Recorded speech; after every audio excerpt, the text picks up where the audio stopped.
Tá me ouvindo, Aninho?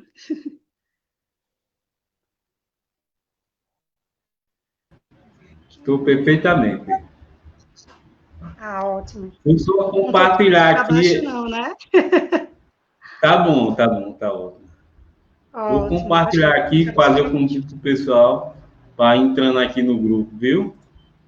Eu posso colocar esse link também que você me enviou, é o mesmo? Não, vou enviar para você agora. Certo. Eu vou pegar o fone, que eu acho que eu escuto melhor de fone também. Uhum, Certo? certo, vou copiar aqui. Deixa eu pelo celular. Pessoal, enquanto isso, vão compartilhando. A gente já vai estar começando nossa live. É uma alegria nós da Igreja Batista, junto com pensar nesse tema, pensar. Peraí, que eu não estava ali ouvindo, tô procurando um fone Fique aqui. tranquila, pode ficar tranquilo que eu vou aqui. Eu não sei, acho que meu fone ficou na clínica ontem. Já tem gente compartilhando aqui, né? Acho que eu vou ficar sem fone. Pronto, deixa Acho eu que vou ficou na clínica ontem. Já que você compartilhar disse para que tem que você. ouvir, né? O que eu tô falando tá dando para ouvir. Pronto, pronto, enviei Vamos o ver. link para você. Pronto. Vou enviar para outras, para aqui, para outras pessoas. Pronto.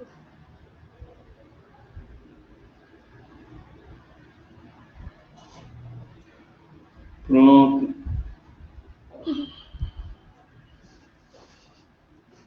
Pessoal, tranquila.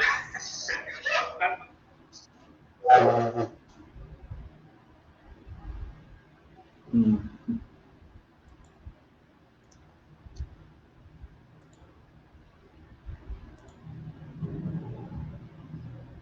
Os comunitários eu vou acompanhando, vai por aqui, viu? Certo. Aí vou Isso é dando, vou falando com as pessoas. Então, pessoal, boa noite. Nós estamos aqui nessa noite com esse intuito. Acredito ser a primeira vez, Marília, que a gente está falando sobre esse tema na igreja. Eu não me lembro, a gente já está com 21 anos de fundação na Igreja Batista e nunca falamos sobre esse tema. É a primeira vez que a gente está falando sobre esse tema, quebrando esse tabu. E hoje estamos aqui porque a gente passou a compreender, entender que a igreja ela tem um papel fundamental na sociedade, um papel importante, não só espiritual, mas também um papel de trabalhar com a sociedade. Jesus, quando as pessoas tiveram fome, ele ofereceu de comer, quando tiveram sede, ele deu de beber. Então, ele também viu a necessidade das pessoas. Por isso que nessa noite aqui nós estamos justamente para trazer isso, mostrar esse lado, que a pessoa também ela é um ser emocional que precisa ser cuidado, que ela precisa ser tratada, que ela precisa também desse apoio psicológico, né? E antes de eu entrar nessa fala, hoje nós recebemos uma triste notícia de um pastor lá em Natal, que a filha dele cometeu suicídio, né? E a gente ficou bastante triste, mas sabemos que isso não é só questão de fé, é questão de, também de olhar o ser humano como um todo, certo? Então, nessa noite, seja bem-vinda, Deus abençoe, use você nessa noite, na sua fala. Já estamos com um bom número de pessoas na expectativa nessa noite, então fico feliz com sua parceria nessa noite, certo? Obrigada. E que bom que a gente está conseguindo falar nisso em mais locais, né? Falar da saúde mental. Eu acredito que o Setembro Amarelo ele é um convite para a gente falar sobre a vida, né? Para a gente se questionar sobre a vida e para convidar também mais pessoas a falarem sobre a saúde mental, a falarem sobre o eu. E que importante, né? Eu vejo as instituições abrindo, né, espaço para falar do sofrimento humano, né? Isso é muito importante, as pessoas entenderem que existe esse espaço dentro das instituições religiosas. Obrigada pelo convite, Raminho, vou lhe chamar assim, porque foi assim que você se apresentou para mim de início. Tranquilo, tranquilo, pode chamar assim. Todo mundo me conhece mais assim, certo? Então, fica tranquilo, pode ficar à Pronto, vontade. que aí não vamos dar muito difícil para mim. Bom, vou me apresentar brevemente, né, para quem não me conhece, o que é que eu estou fazendo aqui, quem sou eu? Né, eu sou Marília Cavalcante, psicóloga, formada pela Universidade Federal de Campina Grande, sou psicopedagoga, né, pós-graduada em psicopedagogia clínica e institucional, pela Faculdade do Seridó, sou terapeuta integrativa e atuo em algumas instituições, né, eu atuo no NASF de Parelhas, que é o Núcleo de Saúde, e atenção às famílias, eu atuo junto da atenção básica do município.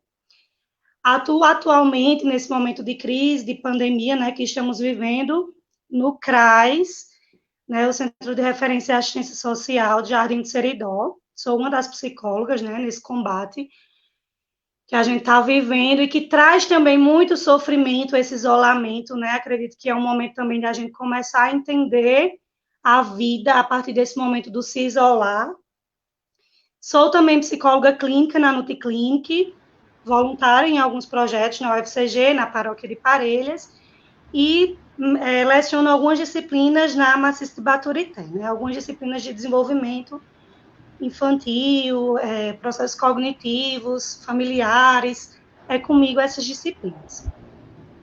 E aí o que eu pensei hoje é que a gente consiga dialogar um pouquinho sobre os tabus que existem frente ao suicídio, né? E os tabus que existem frente ao retorno da vida após as tentativas de suicídio, né? Porque é como se as pessoas ficassem até desacreditadas, né? Ah, não, faz as coisas para chamar a atenção e tal, e que a gente vai quebrando esse senso comum de que o sofrimento humano, de que o sofrimento psicológico também é uma coisa pequena, né? Não é.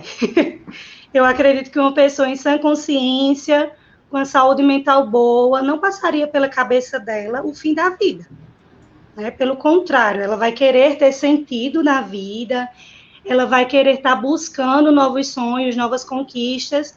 Então, assim, eu convido todo mundo a se questionar, né, sobre isso, a se questionar também por que uma pessoa tentaria contra si mesma, né? Na religião a gente vê um pouco disso, né? A questão do pecado, do tentar contra si mesmo, da valorização da vida.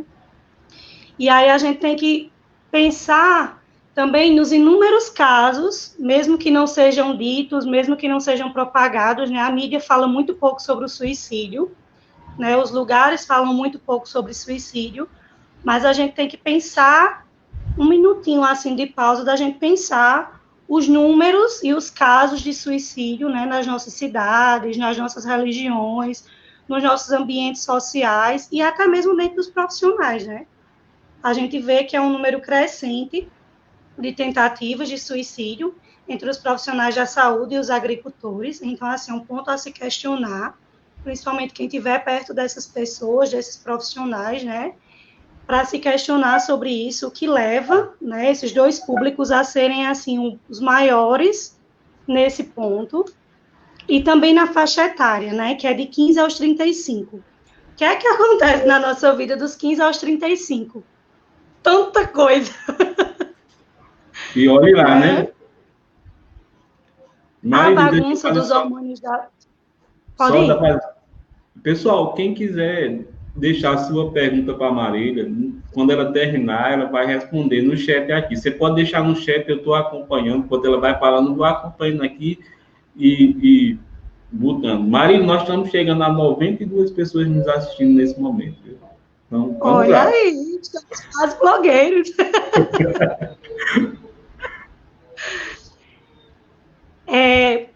Estava falando sobre a faixa etária, né? A faixa etária dos 15 aos 35, e apesar de não ser, a gente não ter muitos censos, muitos dados demográficos sobre isso, mas é entre essa faixa etária as maiores tentativas e os maiores casos que conseguem, né, o suicídio, de 15 a 35, e eu estava falando no monte de enfrentamento e de responsabilidades que a gente tem nessa faixa etária. Né? Tem as briguinhas dos hormônios, tem as cobranças de uma profissão, tem as formações de família, né? Geralmente as pessoas começam as suas formações de família nesse período, até os 35, antes mesmo dele. E aí, com isso, inúmeras cobranças financeiras, inúmeras cobranças sociais, inúmeras cobranças religiosas, inúmeras cobranças pessoais também, né? Porque assim, nem tudo é o outro, muitas vezes a gente também tem uma autocobrança que nos faz sofrer, que nos traz sofrimento, mesmo que às vezes a gente culpabilize o outro, culpabilize a família, culpabilize o trabalho, muitas vezes somos nós mesmos que queremos dar muito de si, né? E aí eu pensei em algumas perguntas para a gente ir conversando o tema a partir de perguntas.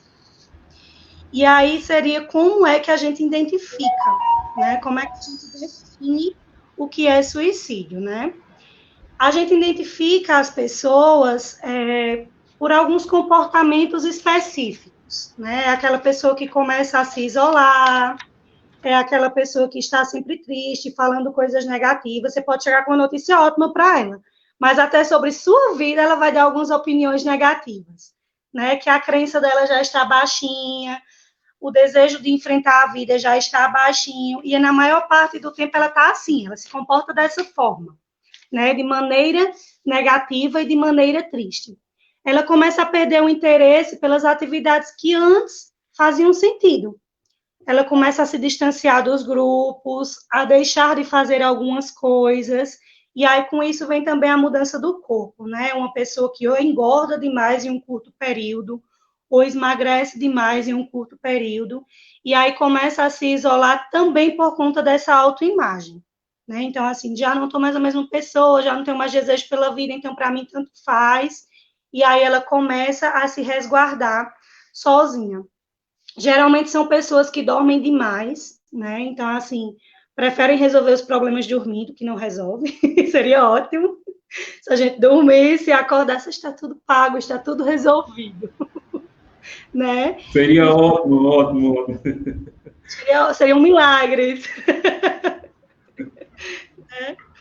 E aí, assim, são pessoas que começam a se isolar nesse ponto também, de dormir muito, de usar muita medicação, de achar que a medicação vai cessar esse humor dela. E aí ela começa a, como se fosse se sustentar naquilo, né? Tem muitos pacientes que necessitam da medicação, eu não estou criticando o uso de benzodiazepinas, de psicóticos, de psicotrópicos, eu não estou criticando isso, eu só estou dizendo que tem muita gente que se ancora nisso e acredita que precisa disso para viver, quando na real fazer do dia a dia ela não está fazendo, né? Quando na real se ajudar, que é o mais importante, que é o que eu digo muito aos meus pacientes, né? Então, assim, não adianta você descontar na medicação uma coisa se o problema está ali com você. E aí você acorda todo dia, olha para o problema e não faz nada para resolver ele. Então, assim, a medicação ela vai lhe fazer dormir, a medicação ela vai lhe ajudar a equilibrar o humor, mas a questão do sentido da vida, ele é pessoal. O sentido da vida, ele tem que ser seu, né?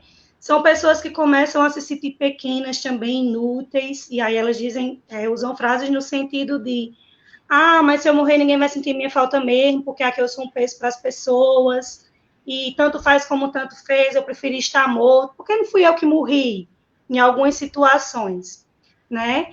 E aí é uma pessoa que também começa a se irritar e se cansar por coisas pequenas.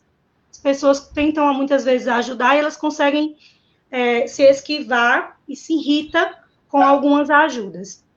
Porém, o tabu que diz que quem quer cometer suicídio não avisa, avisa.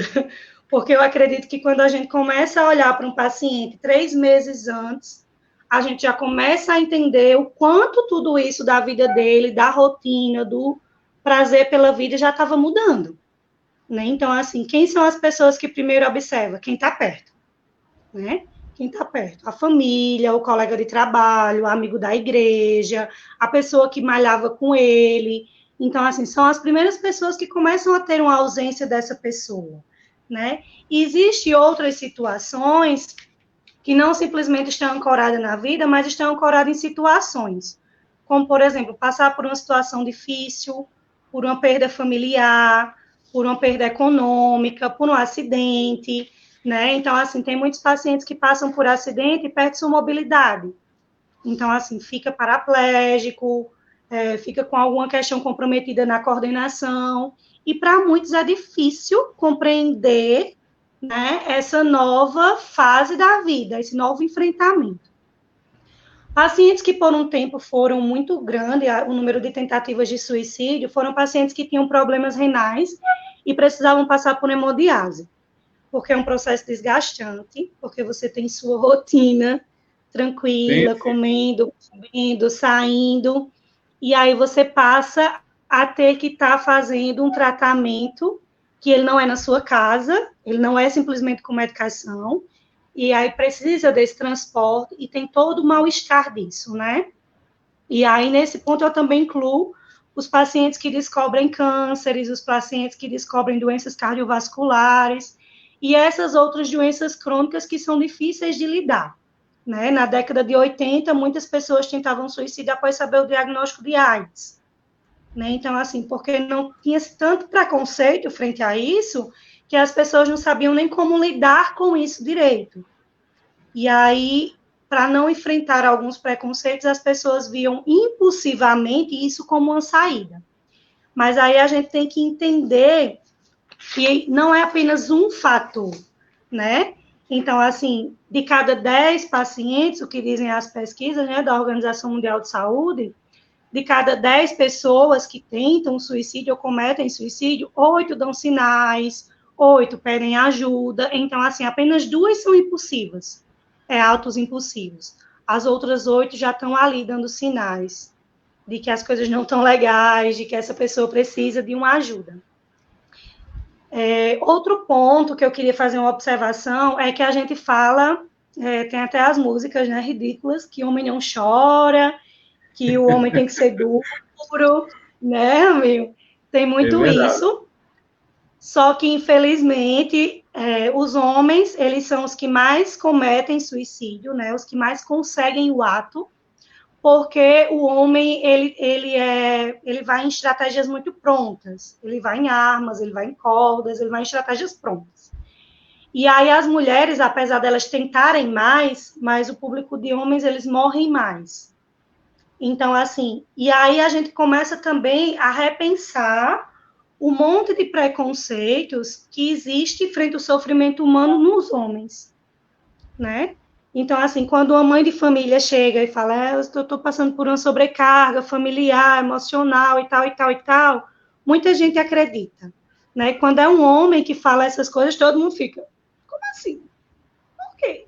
Mas você não quis? Mas foi você? Geralmente vai dizer frescura, né? Essa é frescura, isso é...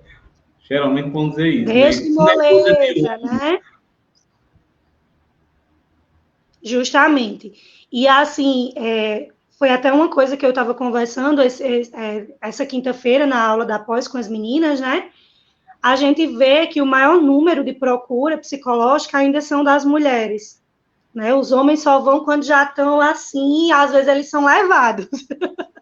Eles precisam ser acompanhados de alguma mulher para procurar ajuda, quando na real não deveria ser, né? Quando na real não deveria. Os homens também têm sofrimento, as crianças também têm sofrimento, os adolescentes também têm sofrimento, e isso, né, da parte emocional, que a mulher que é emotiva, a gente tem que estar quebrando isso na sociedade. Se a gente for pensar, eu penso um pouco na minha infância, na minha adolescência, quando chegava notícias de suicídio, né, porque a gente mora em cidade pequena, então todo mundo fica sabendo. Mesmo que a mídia não propague, mas a gente fica sabendo. E aí, nas minhas lembranças, eram muitos homens quem cometiam o suicídio. E aí, hoje, eu começo a refletir sobre isso. Será que não era justamente por isso? Por essa falta de apoio, né? Por essa falta de até de poder ter abertura para falar sobre o que me dói, sobre o que eu sinto. E outro ponto que me faz repensar isso hoje em dia é o que a gente vê nas redes sociais. Que muita gente diz assim, sabe que fulano postou isso? Aí tira print dos adolescentes, né, das mulheres automutiladas, tira print daquela postagem depressiva, e aí, no lugar de ofertar uma ajuda, vão se fofocar sobre isso. Só que aquela postagem também é um pedido de ajuda, também é um aviso, né? Ei, ó, não estou bem, porque se eu estivesse bem, eu não estaria fazendo isso, criatura. Né? Eu acredito que é um aviso. Ano passado, a gente teve uma ajuda e um problema na campanha do Setembro Amarelo, quando muitas pessoas usaram textinhos prontos se dispondo a ouvir. Então, assim, ó, me procure, estou disposto a lhe ouvir.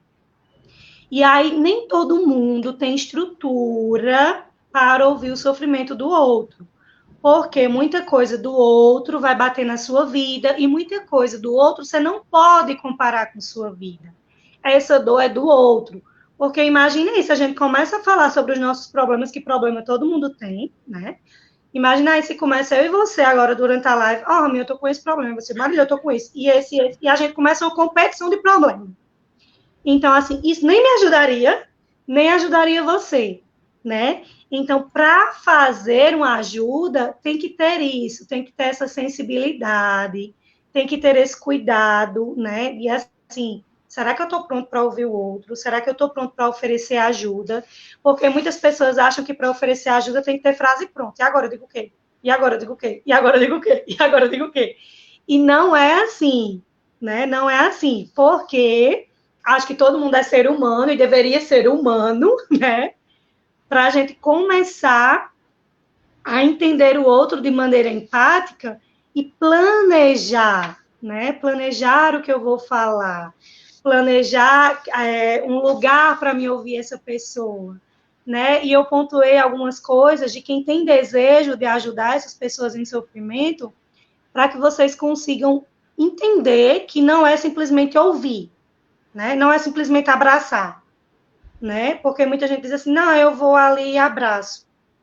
E ano passado eu tive uma experiência, né, que alguns professores estavam sem saber lidar com os pacientes que estavam se mutilando, com pacientes ansiosos, e aí pediram a ajuda da saúde para a gente falar um pouquinho sobre ansiedade e sobre tudo isso, quando o aluno voltava para a escola depois de ter tentado suicídio, porque ficava aquele burburinho ali, no meio.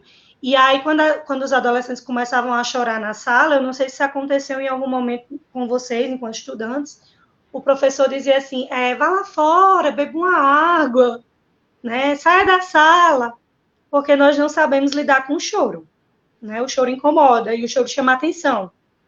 Se você estiver numa festa e uma pessoa estiver chorando, no aniversário, por exemplo, aniversário, na celebração de vida, aí uma pessoa começa a chorar, aí toda a atenção vai em cima dela. Por quê? Está chorando. Chorando? Por quê? Quando, na real, o choro também é uma linguagem, né? E aí a gente vê o choro como uma linguagem ruim. Mas em algumas emoções, quando a gente se emociona por uma conquista, por um momento bom, o choro também vem. Então, entende que o choro é uma linguagem, mas muitas vezes a gente não sabe lidar com o choro do outro, né? E outro ponto, a gente também não sabe lidar com a morte. A gente não fala em morte, né? A gente não... Morte? Vou falar sobre morte. Vou fazer um curso sobre morte. Ninguém se interessaria, né? O que é que eu quero saber sobre a morte, né? Quando, na real, é tão importante a gente viver o luto, né? É tão importante a gente entender que a vida tem finitude, que nem tudo está aqui, né? A gente tem um sentido para estar na vida, mas não é estar na vida para sempre, né? As pessoas que nós amamos e quem nos ama vão nos ver partir e a gente vai ver o outro partir.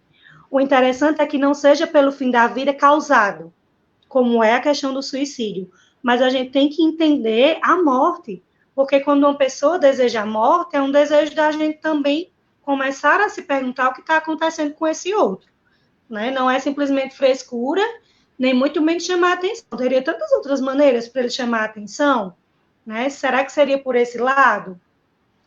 E aí, os pontos de ajuda, eu coloquei, tenha interesse, né?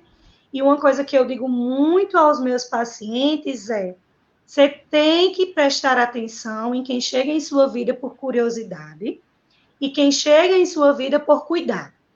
Porque tem gente que chega na nossa vida e não tem intenção nenhuma de nos ajudar, não tem intenção nenhuma de ficar até na nossa vida, né? Só quer saber o que está acontecendo, principalmente numa situação difícil, num diagnóstico difícil.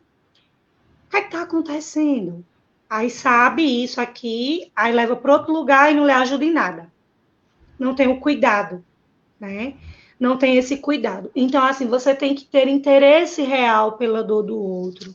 Você tem que prestar-se esse lugar de eu vou lá porque eu estou interessada. Porque isso vai mudar a ele e mudar a mim.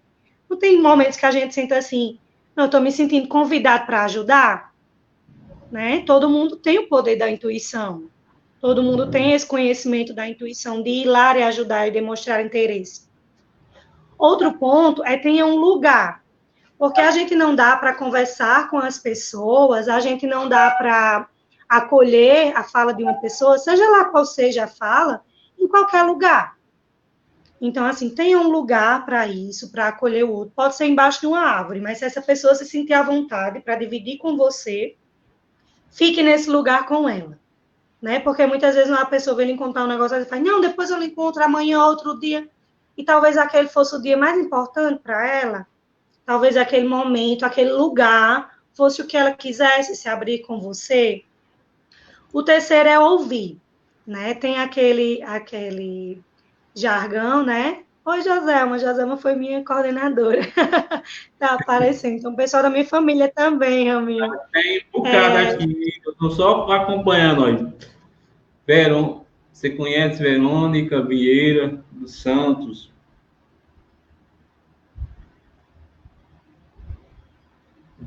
Olha aí, muita gente. Estou aqui. Tem outros que estão. Elisângela, que é aluna sua. Elisângela está na disciplina. Jusilene também, sua aluna, lá de Equador. Isso. Vamos lá. Olha aí, pontos extras da disciplina. O ponto do ouvir, né, tem aquele dito popular, né, de um ombro amigo, né, me empreste o seu ombro amigo. E eu acho que esse é um dos pontos muito importantes, porque o ombro está bem próximo do ouvido. Então, eu dizia, empreste um ouvido amigo. Né? Muitas vezes um abraço ajuda muita coisa, né? Mas o ouvido também acolhe muito bem as pessoas. Um ouvir com respeito, né? É muito importante também. Outro ponto, leve a sério, né? Acredite.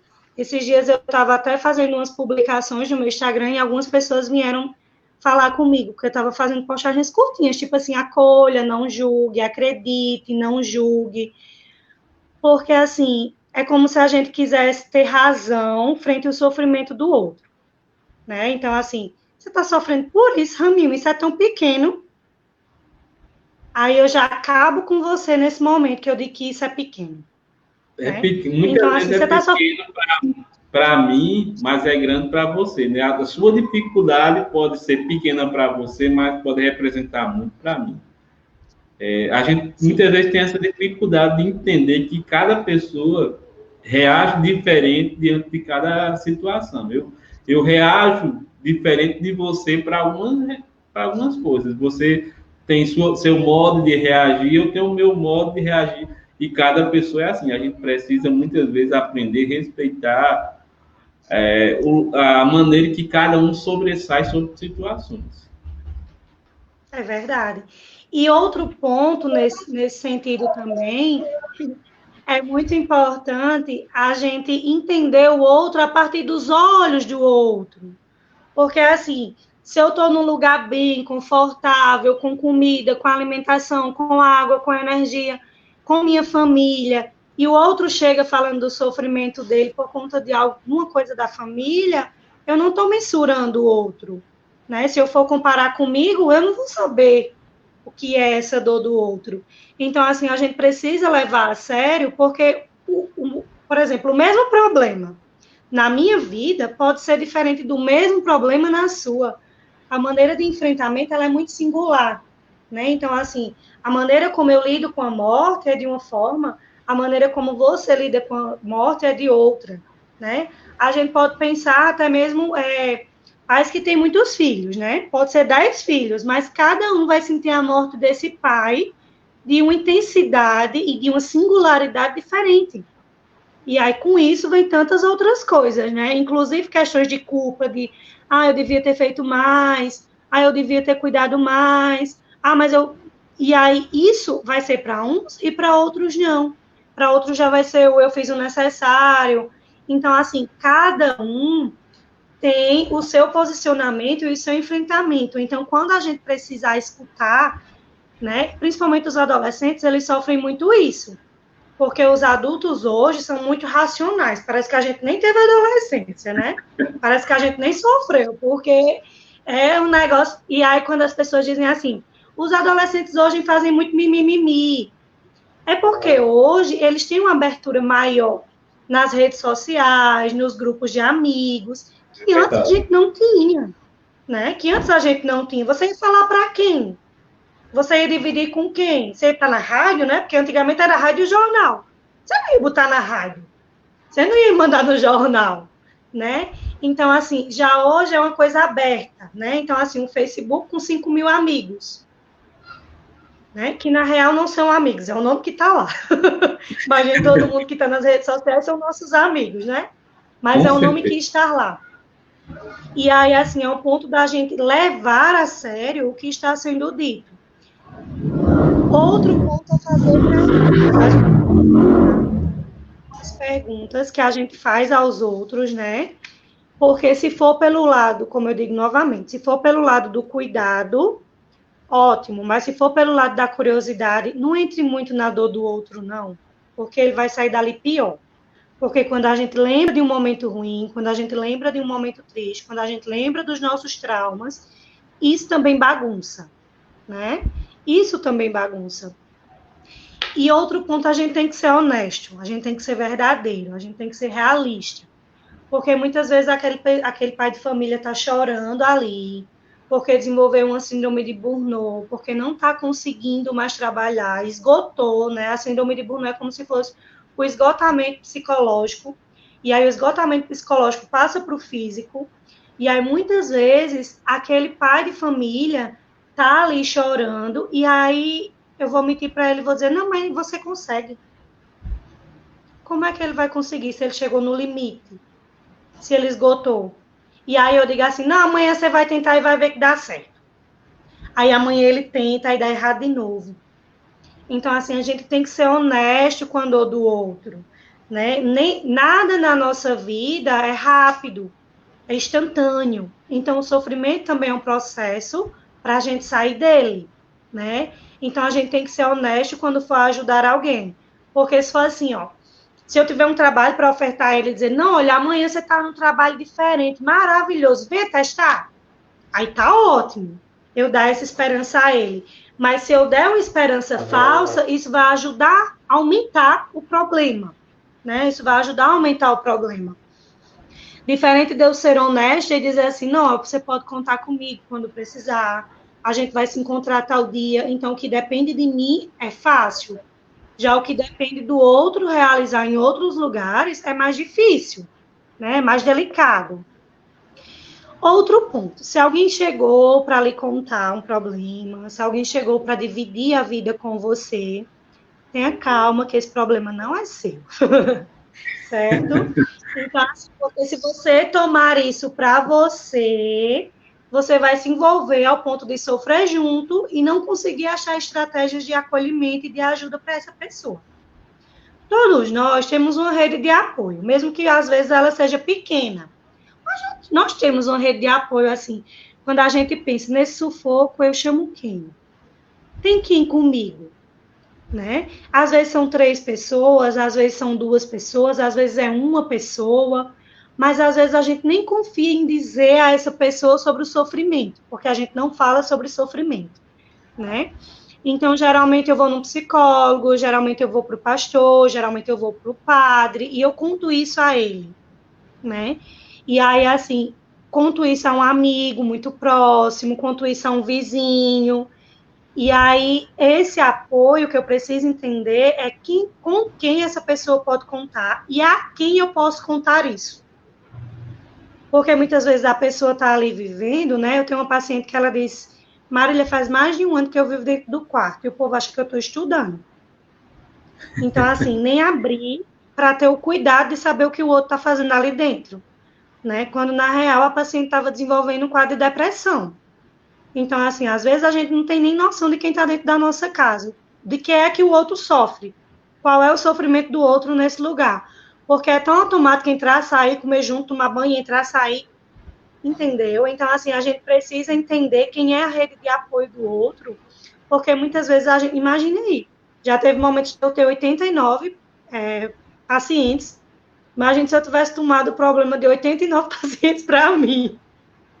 Imagina. Eu não dava 9. Olha esse comentário aqui, Marília, muito interessante, de João Costa. Ele, escutar é uma arte humana. Cada dia mais desuso de escutar requer disponibilidade de silenciar nossos julgamentos sobre a dor alheia. Bem interessante esse comentário de João Costa. Obrigado, João Costa, por estar nos acompanhando nessa noite. Enriquece o nosso momento, né? E é muito isso, a gente precisa quebrar os nossos tabus, os nossos conceitos, para ouvir o outro. E muitas vezes, tem gente que diz assim, Marília, quando eu faço capacitação, né, em educação permanente, alguns profissionais dizem, não, eu tenho medo de escutar, que eu não sei o que eu vou dizer. E aí, assim, muitas vezes, não é nem o dizer, mas é o se doar, tipo, não, eu estou aqui, no que é que eu posso lhe ajudar? Está sendo novo para mim, mas eu estou aqui. Então, assim, esse se doar, né, é muito importante. E, ultimamente, eu vejo isso também nas famílias, isso que João está falando, a gente não tem mais tempo de conversar, de ouvir. A gente mistura as coisas, a gente mistura as falas, né? A gente sai misturando isso. Outro ponto é a gente sempre se questionar qual é o meu sentido na vida. Né? Vitor Frankl fala que um dos motivos da gente viver é porque a gente tem um sentido. Então, assim, qual o meu sentido na vida? Qual o sentido de Marília vir ao mundo? Qual o sentido de eu estar aqui? Né? Todo mundo tem um sentido, todo mundo tem um sonho, e todo sonho é diferente. Né? O meu sonho de ser psicóloga é diferente do seu sonho de ser pastor, é diferente do sonho do outro de trabalhar numa padaria, é diferente do sonho do outro de comprar um carro no final do ano. Então, assim, a gente também não deve questionar o sentido da vida de ninguém. Eu já tive pacientes que eles diziam assim, você é astronauta. Aí eu ficava pensando, como é que a pessoa vai ser astronauta morando em Paris? Aí eu ficava, né? Mas eu não vou questionar. Apesar da gente entender que é um processo difícil ser astronauta, mas que lindo que ele quer ser astronauta, já é um sentido para achar alguma coisa parecida do ser astronauta, né? E aí a gente também tem que ir ensinando às crianças que a gente tem que ter sonhos, que a gente tem que ver o amanhã, porque se a gente não pensar muito no amanhã, a gente vai ficar preso nas dores do passado, a gente vai ficar se lamentando o dia de hoje que deu errado, o isolamento, o ter que ficar em casa. Então, assim, esse momento de Covid também nos mostrou isso, né? Tantas pessoas com sonhos programados, com formaturas programadas, e que desistiram, e que, né, pararam e pausaram isso, quando, na real, era também um convite a correr, né, em busca disso, e a gente tem que entender que todo mundo tem um sentido diferente do nosso. Então, não é porque eu acho esse caminho melhor, não é porque eu acho esse caminho certo que eu vou dizer ao outro, não, vamos por aqui, que aqui é melhor, você vai sofrer menos. Não, o sofrimento também faz parte das nossas conquistas, né? Quem conseguiu algo sem batalha e sem sofrimento, parabéns, porque eu nunca consegui. Parabéns. E vai rápido, né? E vai embora rápido. Vai. Se chegou rápido, vai embora rápido. Outro ponto seria o discurso, né? A gente tem que observar o discurso do outro e o que é que ele mais fala. Porque tem pessoas que falam muito sobre morte e fica lendo notícia de morte e fica falando em coisas de morte. Então, assim, a gente tem que prestar atenção. A pessoa está falando muito em morte, né? Essa pessoa está falando muito sobre essas coisas. Professora. E outro ponto é guardar. A gente tem que ter muito cuidado com o que a gente ouve, a gente tem que ter muito cuidado com o que a gente vê. E a gente tem que ter muito cuidado, inclusive, com o que a gente diz também para o outro, né? Porque tem pessoas que estão tão fragilizadas que tomam o que você disse como verdade, que tomam o que você disse como um predestino, né? Então, assim, a gente tem que prestar atenção, né? Se o outro me confiou a vida dele, por que eu vou espalhar? Por que eu vou contar isso dentro do meu grupo social? Por que eu vou contar isso a mais pessoas? Na real, aquela pessoa talvez estivesse passando por um problema só naquele dia. Aí depois você faz isso grande, aí muitas pessoas ficam sabendo, né? Depois aquela pessoa já tem até diminuído a dor frente ao sofrimento. Aí vem uma pessoa aleatória na rua e faz: mulher, como você tá? Porque Raminho me contou sua história. Aí volta. A mente da gente tem esse poder de ver lá na frente e de ver lá atrás, né? Então volta esse sofrimento. Então a gente precisa muito ter cuidado com o que é ouvido, com o que é dito para o outro, né? Precisa demais. Algumas pessoas têm crenças de que só doido, de que só pessoas que têm problemas psicológicos, problemas psiquiátricos cometem o suicídio. E não é assim, né?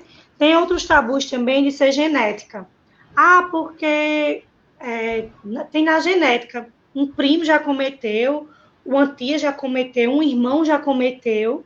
E não é simplesmente isso. As maiores causas de suicídio estão vinculadas ao ser, né? A cada um, ao seu ambiente, ao seu enfrentamento sobre a vida. Isso é muito singular. Pode ter casos na mesma família? Pode, né? Pode, como hipertensão, como tantas outras questões. Porque é também um sofrimento, é porque as pessoas não entendem que o sofrimento da mente e do corpo, a mente está no corpo. Né? O povo diz assim, é um sofrimento do corpo, aí outro diz, é o sofrimento da mente. Minha gente, mas a mente está no nosso corpo. Né? A gente tem essa questão de quebrar, né? E acho que cada vez mais. Vou para um médico de garganta, vou para um médico de pé, vou para um médico de mão, vou para um médico de olho. E aí acho que as pessoas entenderam isso, que o psicólogo é só a mente. Mas tem tantas coisas que a mente faz com o nosso corpo, né? Tem tantas coisas que direciona-se para o corpo. Mais alguma coisa aí, Raminho? Pronto. Se você tem, vamos abrir o chat para perguntas, né? Quantas perguntas a gente pode fazer? Podem ir fazendo aí. Pessoal, nós vamos dar 10 minutos, tá bom, né? Pode ser. Para vocês falar fazerem. um pouquinho enquanto eles vão perguntando sobre os idosos também, né? Que os idosos, eles apresentam um grande número nos casos de suicídio, né? Principalmente idosos acima de 75 anos. E principalmente quando as pessoas fazem a migração desses idosos do lar deles, da casa deles, do ambiente que era deles. Então, a gente tem que ter muito cuidado também com os nossos idosos, né? Alguma coisa está surgindo aí, Raminho? Estou esperando. Pessoal, pode fazer pergunta, Marília vai responder. A gente vai tentar aqui ajudar vocês. Se você tiver alguma dúvida, pode colocar. A gente está aqui nessa noite. Marília, nós tivemos nessa noite uma estimativa de mais de 40 pessoas nos acompanhando praticamente simultaneamente. Então, nós atingimos o nosso objetivo, certo? Estou muito feliz nessa noite por você ter aceitado. Propague, né? Vou só esperar aqui o pessoal. Por enquanto não tem ninguém aqui, só comentário. Gostaria que você fizesse comentário nessa daqui. Não sei se é bom ou ruim as pessoas não terem dúvidas. Olha aí, foi muito esclarecedora. Essa de João, você está vendo? Raminho, tem um número, né, que Na real, às vezes eu acho que ele é atualizado, às vezes eu acho que ele não é, porque o suicídio, ele não é, como eu falei de início, né, não é demograficamente contabilizado em alguns casos, né, e aí, assim, estima-se que 32 brasileiros são vítimas de suicídio por dia. Então, assim, se a gente for pensar, é um número grande, né, é um número bem grande. E a gente pensa também que muitos casos são impulsivos, né? São de momentos, e que muitas pessoas se arrependem disso, né? É aquele momento, é aquela hora, são aqueles minutos. Eu já tive pacientes que tentaram, né? A paciente que tentou mais vezes, ela tentou 3 vezes recorrentes. E aí, da última vez, a polícia que ajudou ela, e ela chorava muito, muito, muito, muito, muito. E quando ela foi para mim, ela disse: Marília, eu chorava arrependida. E assim, para você ver como é uma balança, né? O querer morrer e o querer viver. Querer morrer e o querer viver. Muitas vezes a gente acha que aquela pessoa quer morrer, mas é uma frase que muitos suicidas dizem: eu só queria calar a dor do momento, né? Principalmente pessoas que tomam muitas medicações, que tomam veneno, que tomam essas coisas mais corrosivas. Eles dizem muito: eu não queria morrer, eu queria parar esse sofrimento, eu queria sumir desse lugar, né? E assim, a gente tem que entender que a ajuda tem que estar ali. E é uma coisa que eu digo muito aos pais dos adolescentes, quando eu pego esses casos, eu digo: ó, você não é vigia do seu filho, mas você é vigilante, né? Então, assim, nós temos que ser vigilantes das crianças, dos adolescentes. A gente não precisa estar ali controlando, estar ali policiando, mas a gente precisa ser vigilante, principalmente quando souber que uma pessoa está nesse processo. Porque a qualquer momento ela pode ter uma ideia impulsiva, e no mesmo jeito que ela tem um impulso, depois vem um arrependimento, né? Depois vem esse arrependimento. Então, pergunta de João. Uma colocação que ele está fazendo. Pode ler. Qual a importância do investimento público do SUS em relação à promoção da saúde mental, já que todos podem pagar atendimento na rede privada? Já que nem todos, né? Provavelmente. Assim, a importância do investimento público no SUS na promoção de saúde mental. É uma coisa que me preocupa muito. Eu sou, né? Eu trabalho pelo SUS, eu recebo pelo SUS. E aí é um questionamento que às vezes eu faço, porque é mais fácil no SUS, né, no nosso Sistema Único de Saúde. Para quem não sabe o que é o SUS, é o nosso Sistema Único de Saúde, é o sistema que nos rege, né? Que lindo, ele é lindo, o projeto, mas a gente ainda tem algumas falhas. Só que, assim, é mais fácil você ter acesso. Não estou criticando as profissões, mas eu estou dizendo que é mais fácil. É mais fácil você ter acesso a um médico, a um enfermeiro e a um dentista do que a um psicólogo. Muitas vezes é mais fácil você ter acesso a um psiquiatra do que a um psicólogo. E aí é uma coisa que eu questiono muito os pacientes que também, da forma privada, vão logo num psiquiatra, vão logo no médico. Gente, o papel da biomedicina, né, do modelo biomédico, da medicina, é ouvir, prescrever exames, prescrever remédios. Esse é o papel deles, né? Então, assim, muitos não passam, vão só lhe ouvir mesmo. Mas muitos médicos me dizem: Marília, eu tive que passar, porque a pessoa ficou ouvindo e queria um remédio para dormir, e queria um remédio para o problema.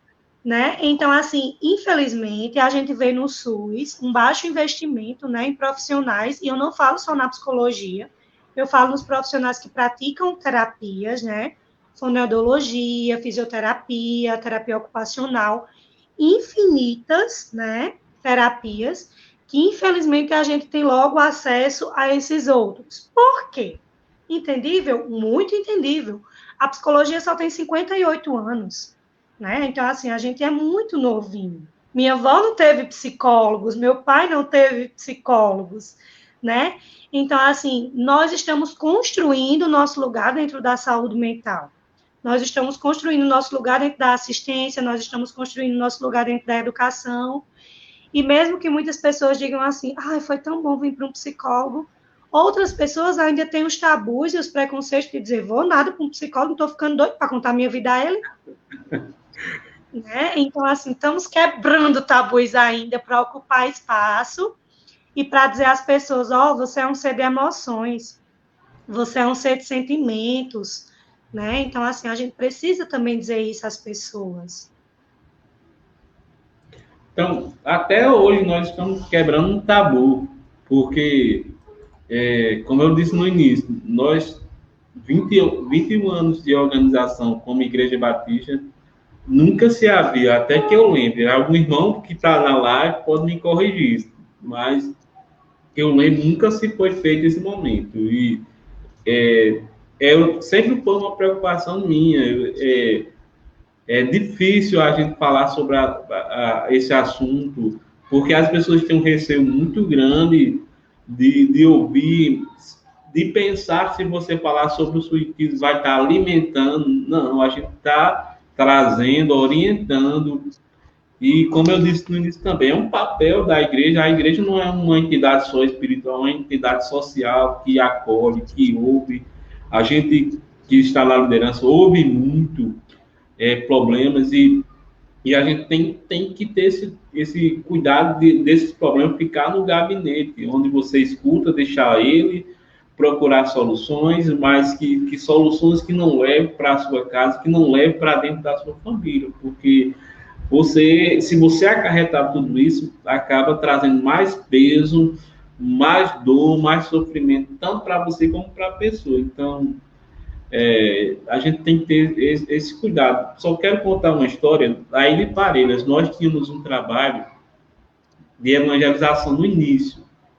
E a gente fazia aquele trabalho de casa em casa. E um dos nossos parceiros, hoje ele mora no Piauí, ele bateu numa casa e alguém demorou a atender. Ele insistentemente continuou batendo. E essa pessoa disse, não, vou lá atender essa pessoa, e foi. Quando ele chegou, a pessoa atendeu, que abriu a porta, disse, que ele começou a evangelizar essa pessoa começou a derramar em lágrimas. Ele disse, eu nunca tinha visto um homem chorar daquela forma. E ele entendeu, e a pessoa disse, olha, foi Deus que enviou você aqui, porque eu estava pensando em tirar a minha vida. Olha só como é importante essa história da evangelização, da busca, de ensinar, de até levar a esclarecer. E como igreja, a gente tem que trabalhar sempre isso. A gente não pode falar do evangelho enquanto a pessoa está com fome. Não pode falar de amor enquanto a pessoa está com frio ou está sofrendo. A igreja ela tem que entender esse sentido. E eu louvo a Deus pelas minhas formações que tem também dado esse novo horizonte para a minha vida. Tem aberto os meus olhos para isso. Raminho, e uma coisa que eu queria pontuar, né? Eu fui até pegar aqui, estava folheando, a gente tem um manual, né, de prevenção ao suicídio que a gente usa dentro da atenção básica e tem os recursos da comunidade. E o clérito, os cristãos, as igrejas, elas ocupam o 4º lugar. Então, assim, é inclusive um dos lugares para onde a gente encaminha as pessoas para terem esse apoio, né? Primeiro são a família, né? A gente entra em contato com a família. Segundo, os amigos, terceiro, os colegas, né? E depois seria um centro de fé, né? Então, assim, seriam buscar cristãos. Em outros momentos seria também, porque o paciente já vem do centro de crise, né? Já vem do serviço, já vem dos profissionais de saúde, mas eles não são nossos a vida inteira, né? Já o ideal dentro de uma religião e dentro de um grupo é que ele seja dali a vida inteira, né? Então, assim, um paciente meu, ele não é meu paciente a vida inteira. Já, né, não sei como vocês se comunicam dentro da igreja, mas, assim, o fiel de lá, é interessante que ele tenha essa fé ali nesse lugar a vida inteira. Então, é um ponto que a gente também fala sobre a importância, né? A espiritualidade é, inclusive, um dos nossos centros de força, um dos nossos centros de onde a gente se ancora, né? Então, e outro ponto importante que a gente... Pode falar. Não, pode continuar. Deixa você à vontade. Pode. Outro ponto que eu esqueci de falar um pouquinho é sobre de onde surgiu o Setembro Amarelo, né? O Setembro Amarelo surgiu após o suicídio de um rapaz, né? E ele estava em um carro amarelo, né, Mike? Ele estava em um carro amarelo.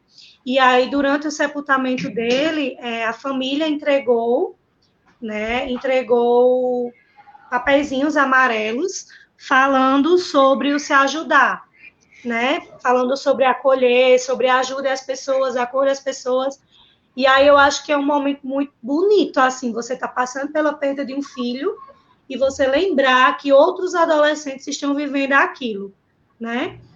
Porque tem muito disso, né? Pacientes depressivos, eles têm muito disso, de começar a conversar e fazer amizade com pessoas também depressivas. Ansiosos, de se ligar também a amigos ansiosos. Então, assim, acho que essa atitude da família de Eikmark foi muito, né? E depois foi que a Organização Mundial de Saúde, né, e a Associação de Psiquiatria e Psicologia se adentrou dentro do Setembro Amarelo, dentro da campanha. Mas a campanha passou a existir por uma família no momento religioso, né? No momento de celebração religiosa.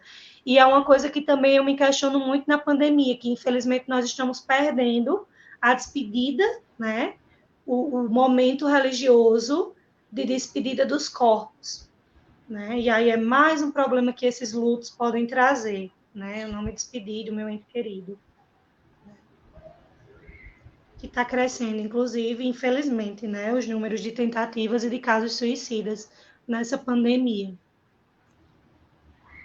Então, Marília, eu estou acompanhando muitos comentários assim maravilhosos aqui Que bom. sobre você aqui, ó. Essa jovem, Graça é uma Lima da igreja, aqui, nossa membro da igreja aqui em Carlos dos Anjos. Aqui os irmãos estão acompanhando, estão compartilhando. Eu já olhei, tem mais de 100, quase mais de 100 compartilhamentos. Certo? Eita, muita coisa. Então, eu vou Vamos deixar lá, aqui. gente, alguma pergunta, alguma colocação? Podem Eu fazer. acredito muito, foi muito esclarecedor. E, inclusive, tem pessoas já pedindo para que a gente faça outras lives dessa daqui. Então, que bom. Eu quero, Ficaram com a gente. Eu quero deixar você fazer suas considerações. Daqui. Eu já estou agradecendo, né, pela sua presença, pela disponibilidade. Né? Desde ontem a gente está tentando ver como entrava na live, então hoje conseguiu, graças a Deus. Foi Então, fácil, né? Eu louvo a Deus assim, da sua disponibilidade de estar nessa noite.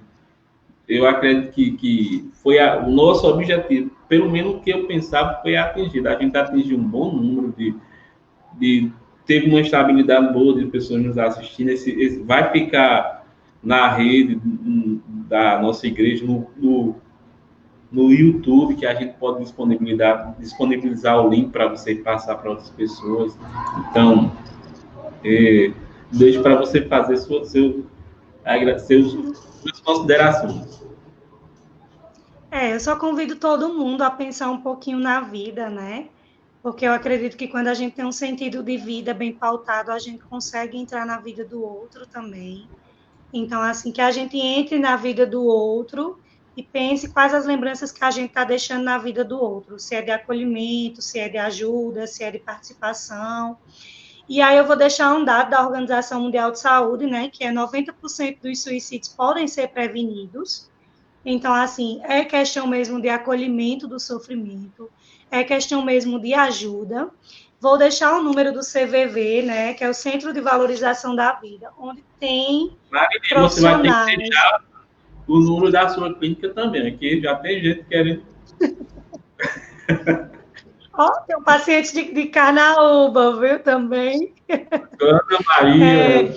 Vou deixar o número do CVV, né, que aí o CVV é o Centro de Valorização da Vida, e eles vão lhe atender falando também sobre como você vai, né? Eles iniciam assim, e é o número 188, né? Um disque gratuito, tem profissionais, tem psicólogos, tem voluntários, 24 horas, todos os dias, e é como se fosse um plantão de escuta. Não é uma psicoterapia, mas é um plantão, que muitas vezes a gente só quer isso mesmo, falar, chorar e ter alguém ouvindo, né? Falar, chorar e ter alguém acolhendo. Então, assim, que a gente comece a pensar também sobre tudo isso. Não vamos ter vergonha de falar sobre o sofrimento humano. Não vamos ter vergonha de procurar profissionais, né? E aí eu coloco o nome da psicologia, porque nós estudamos muito isso, do sofrimento humano. Não vamos ter vergonha de acolher o outro, porque muitas vezes a gente fica, como eu chego, como eu vou, né? Não vamos ter isso, vamos mesmo enfrentar, né, o sofrimento humano, o sofrimento do outro, e vamos usar também dos recursos da nossa comunidade, né, dos serviços de saúde, dos serviços de assistência, das igrejas, dos bons exemplos, e é isso. Obrigada. Marília, então Obrigada. pedir que você deixe o número do seu contato, da clínica que você trabalha. Tem muita gente no nosso comentário perguntando o número da clínica que você trabalha, onde você atende. Gente, eu atendo clínica em Parelhas, na Nuticlinic. É uma clínica situada na Rua do Banco do Brasil. Tipo, não tem muito erro, é na Rua do Banco do Brasil, próximo à Secretaria de Saúde.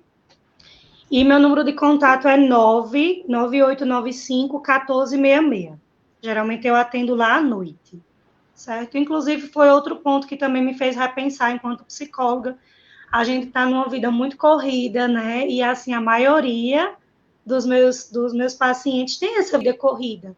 De durante o dia estar num canto e no outro, e à noite é que tira um momentinho para fazer as coisas, inclusive o autocuidado, né? Que é muito importante fazer o autocuidado. E convido todo mundo para pensar o Setembro Amarelo, né? Não simplesmente como a campanha de prevenção ao suicídio, mas eu gosto de falar também sobre a valorização da vida. A gente precisa entender que se a pessoa está numa crise existencial, ela precisa passar pelo sentido de valorizar a vida, né? Então, Marília, eu agradeço grandemente a sua presença. Esse setembro, olha só, na próxima semana nós estaremos com um rapaz de Natal, ele é estudante de psicologia, ele é dono de uma escola, e a gente estará fazendo novamente, nesse mesmo horário, só que numa mesa redonda. Tanto, vai ser tanto presencial para o pessoal daqui de Carnaúba acompanhar, também vai ter a live, certo? Vai ser às 19 horas.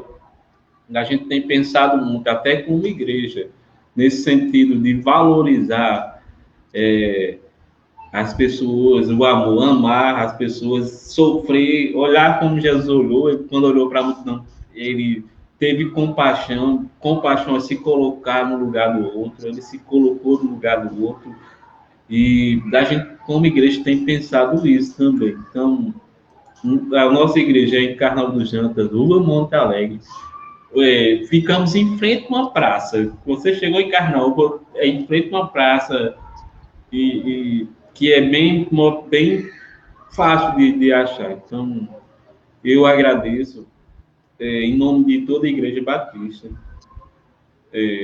pela sua disponibilidade. Sei que não é fácil. Você poderia, uma semana corrida, poderia estar aproveitando a semana, poderia estar fazendo qualquer outra coisa, mas nos presenteou com essa noite, né? Com essa noite aqui de live. Eu agradeço pela sua vida, pela oportunidade de ter conhecido no curso de neuropedagogia. Acredito que aqui ainda vamos pagar outras disciplinas com você. Eu agradeço todas as pessoas que fizeram a divulgação, que estiveram na live, e muito obrigado, certo? E eu vou deixar, quando a gente tiver a oportunidade, deixar para você esse presente aqui.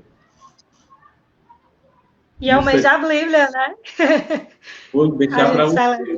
O mês da Bíblia. Esse é o maior presente que a gente acredita que o ser humano possa receber. Então, eu agradeço muito e agradeço todas as pessoas que estão nos acompanhando, João Costa, Antônio aqui, Gracielma, entre outros, né, Juscelene, entre outros que estiveram nos acompanhando nessa noite, alunos da da FMB, do Polo FMB, o qual eu faço parte, sou aluno de lá, e entre outras pessoas que estiveram nos prestigiando nessa noite. Ó. Mais comentário aqui, ó, de colegas de sala. Então, vou fazer um negócio que nós fazemos, que nós oramos. Quero colocar a vida de todo, da sua vida, do seu trabalho, a sua casa, cada pessoa que faz dela, a gente sempre termina nossos trabalhos com uma oração e agradecendo. Ore, acredite nos seus familiares, quando eles mostram os sinais que nós falamos hoje à noite, que você possa ficar atenta, possa dar ouvido, não pensar nessa linguagem que o nordestino usa de frescura. Nem sempre isso é. Sofra com ele, se alegre com o que chora e vibre com os que vibram, né? Então, vamos agradecer. Se você quiser fechar os olhos, fique à vontade, é só a maneira de se concentrar, certo? Querido Deus, eterno Pai, graças te damos pela vida de Marília, Deus, pela disponibilidade dela, Deus. Abençoa a sua casa, a sua família, derrama graça e misericórdia, Deus, sobre a vida dela. Nós te bendizemos, ó Deus, por esse momento maravilhoso, ó Pai, em nome de Jesus Cristo. Amém. Estão pedindo apenas para você repetir o seu contato, viu? Certo, vou repetir meu contato e vou parabenizar você, né, enquanto igreja, né? Eu acho que todos nós representamos um lugar. E eu vou parabenizar você enquanto igreja por essa educação. Eu acredito que nós conseguimos hoje fazer uma educação sobre vida, né? Porque eu acredito muito no poder da educação. Às vezes eu até digo às meninas da FMB, não sei se eu tenho tempo de ir, não. Mas eu acabo indo, né? Porque eu acredito muito nesse lugar da educação e eu acredito que muitas outras barreiras já foram vencidas assim, né? A gente educando e falando a população sobre isso, né? Meu contato novamente. Gente, pode me seguir no Instagram também, certo? É Marília Cavalcante com Temudo. Lá tem a localização da clínica, lá tem meu contato. No Facebook também, Marília Cavalcante. E meu contato de novo, bem paradinho. 9, né? O 9 da frente. 98 95 14 66. 1466. Pronto, pessoal, pegou? Então, Marília, boa noite. Até outra oportunidade, se o Senhor permitir.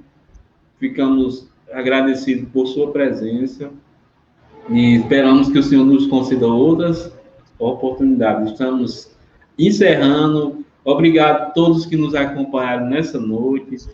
Fiquem na paz. Sejam felizes.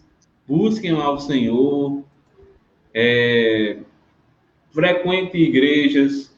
Busque apoios emocionais para que você possa ser fortalecido na sua fé. Então, tchau e até mais. Em nome de Jesus Cristo. Gratidão, gente, por ter ficado com a gente na noite de sábado, né? E olha que a atuação hoje foi boa. Foi, tchau, Maria. Boa no próximo momento, viu, Raminho? Até o próximo. No de sábado, né? Você falou. O outro tchau. É no sábado. Vou passar para você o convite, viu? Ótimo. Boa sorte lá com o pessoal. Pronto, estamos encerrando agora. Tchau, tchau. Vou deixar aqui.